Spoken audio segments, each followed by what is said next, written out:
a story of shadows longing and the ghosts we carry. In a house that groaned with memories, a couple lived together, yet apart, like two islands in a fog. Their love, once fierce and bright, had faded into a routine of shared silences and tepid tea. At night, the woman would wake, haunted by the sense that something, or someone, was missing. But the real intruder was the emptiness that had crept between them, growing wider with every unsaid word. The man, once a writer of promise, now found himself wrestling with the ghosts of his own ambition. He envied the wild hair of the greats, as if genius was something you could wear.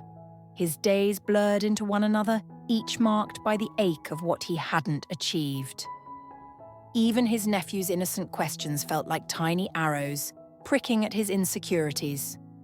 The woman, meanwhile, felt herself dissolving, sweating out her essence at night, refilling it with endless cups of tea by day. She wondered if a little drama might save them. If only something would shatter the monotony, force them to confront the ache they both tried so hard to ignore. Their home, once a haven, became a stage for small cruelties and unspoken regrets.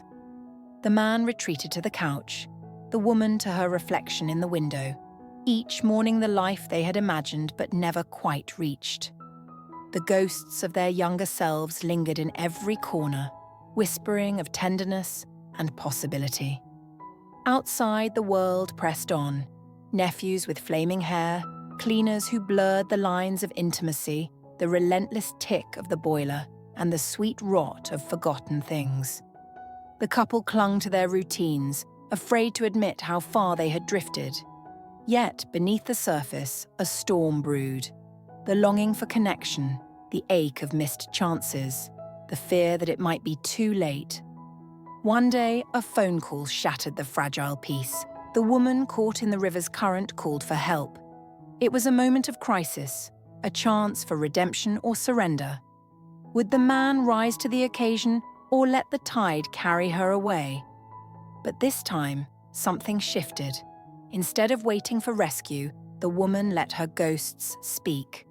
She admitted her fears, her longing, her need for drama and tenderness. The man, shaken by the possibility of true loss, found the courage to reach out, not just to save her, but to save himself. They realized that the cracks in their lives were where the light could get in. That imperfection was not something to hide, but something to cherish.